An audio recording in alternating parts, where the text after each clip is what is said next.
I stand before you, a man who's about to try something incredibly stupid, if not impossible. But at least it'll be stupid, and therefore it'll be funny. What I'm going to do is I'm going to hang the gargoyle. And it's going up in that corner right there. And interesting fact about this attempt. It will be attempted with absolutely no net or safety devices of any kind. No proper supports.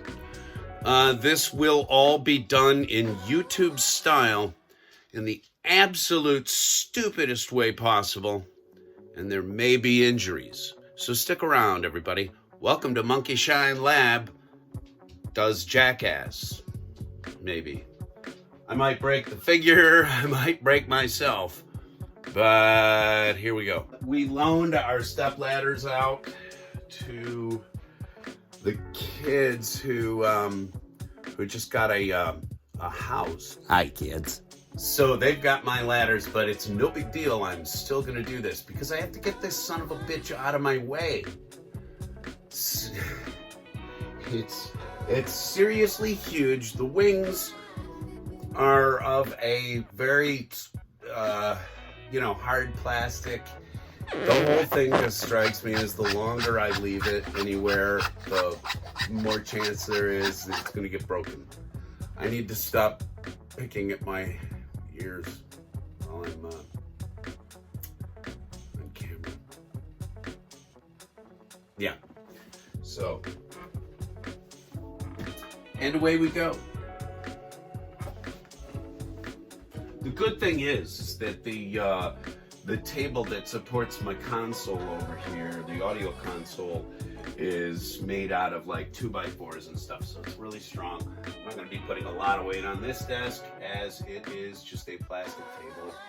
But basically, I'm going to try to get an idea of where I want them. Got them hung too on a fish line. And the line only goes around his tail, actually. Okay, what's going on here? No! Okay. Are you kidding me? I just had this saddled. Son. Okay. See, this is sometimes what it takes, kids. Is you get everything settled and you get your guide wires set, and then disaster strikes. Okay, let me make sure I've even got him.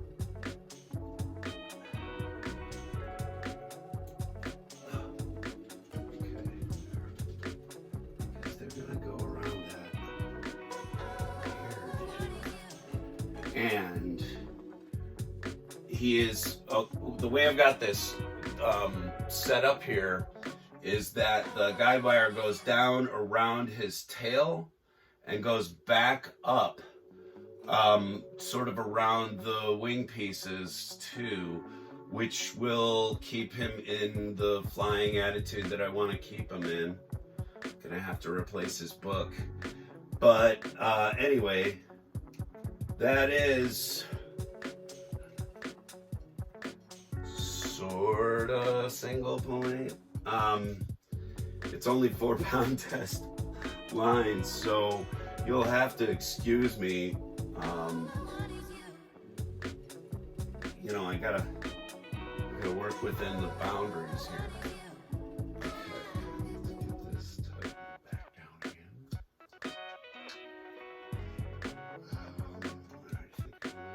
Like that.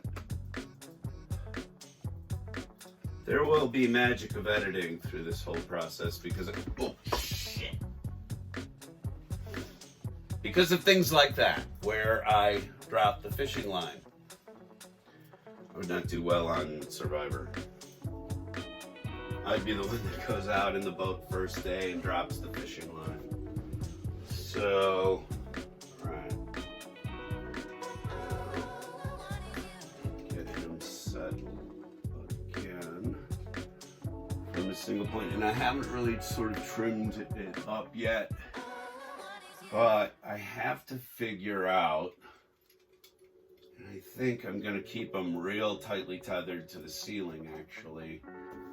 All right, here's the stupidity again. My apologies to Nighthawk here, because I'm going to buffet the shit out of him. Getting this guy up here to figure out exactly where this is going to go. Now, what I'm going to do here is I'm going to cut this sort of to length.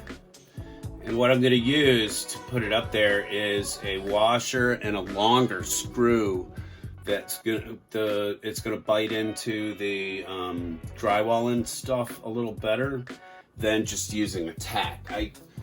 Normally I use tacks. I use to do Marvel Legends, one tack will hold the whole figure in the air on this 4-pound test, but this thing is flipping gigantic. So I have checked for wiring, always check for wiring, check for studs, do your due diligence before putting something up. There's going to be nothing more than the drywall and this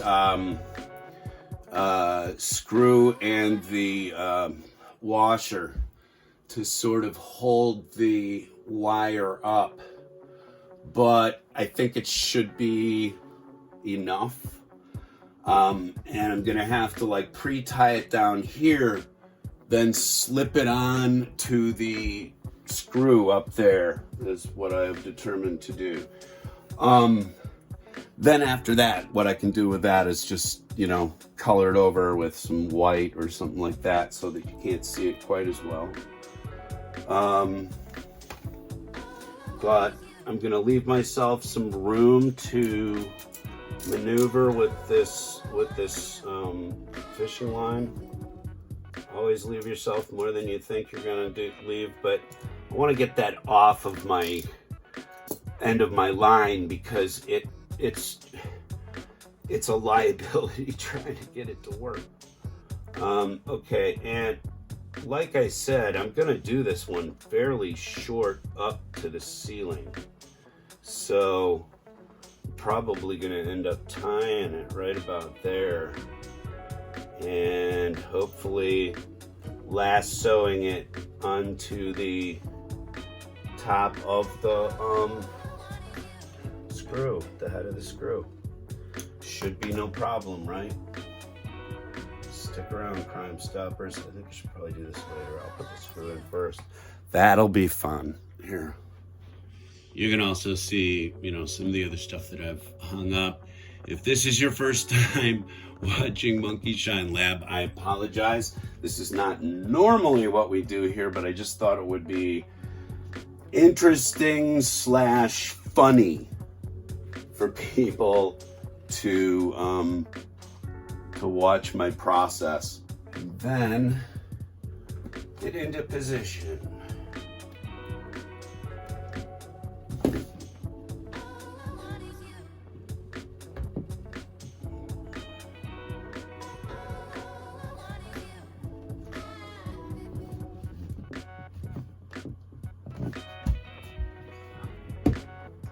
Is a fascinating view of my ass, I'm sure.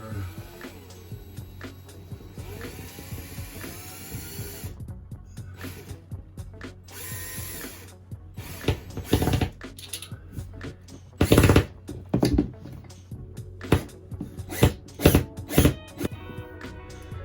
my glasses off. And here's the other thing I need to do before I do this is to trim it up so that there's no extra.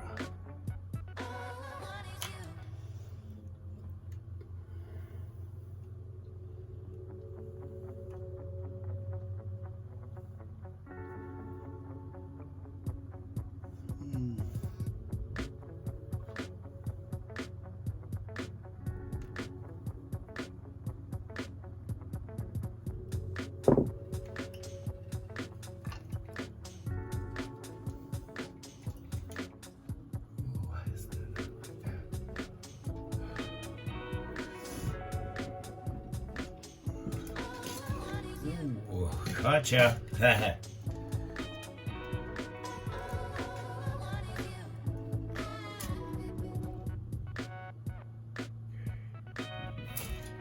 Shit! Oh, I'm knocking Gundams down. See, I knew this would be entertaining. Okay. But, alright, with all this other stuff hanging in here, now I finally do have this guy up out of the way. He looks boss where he is. He's well lit and stuff in that corner. So I will do something to hide that, the washer and the screw. But there it is. The gargoyle. The gargoyles hung. And they were right. All right. I don't know how much of that I will use. I don't know how much of it I'm going to show you of the semi-disastrous process, but that is how I like to get stuff up off of my shelves, especially if they're a flying creature like this. It seems a shame to stand, and they're always where they're going to be is always like on the top shelf with their wings spread out with a bunch of characters around them because they take up so much space. Then you can't really appreciate the figure for what it is. I am solidly against those glass collectors cases, the things that just look like a glass column with about 3 or 4 shelves in them. I don't like those. I like a more organic look. I like a more organic approach to displaying my stuff, so I use like wood tone shelves and stuff like that. Little tchotchke shelves that I got at the Goodwill, by the way, for $1.99. Just went in, and that's what I use to hold my models up. It's just a couple of finishing nails are strong enough even to hold the 2 tacks or hold the 2 braces on the back of the shelf. And they just, line right up and look really cool. And you can stagger them and make it non-linear. I don't, as you can probably tell around me, I don't really necessarily enjoy a linear experience all the time. And we're back. But anyway, there it is. That's how I do a hang. That's how I do a serious hang. I have not done anything of this sort before, so that's why I set the camera rolling. I hope you enjoyed it. If you did enjoy what you've seen here at the Monkeyshine Lab, please throw us a like, throw us a share, throw us a subscribe, mostly though. Please subscribe to our channel so that you can see future madness and future tips on being a nerd. Somebody has to lead the young into the new light that nerdism has taken on since I was a kid. Anyway, little trick from back in the day when we would hang, big bomber, back in the day when bombers meant airplanes that drop things instead of, hey man, I got a bomber. We used to try to get them up there so that it looked like they weren't being held up by anything at all. And that's always what I'm going to prefer. Anyway, thanks very much for coming out to the Monkeyshine Lab, and we'll see you next time. Thanks.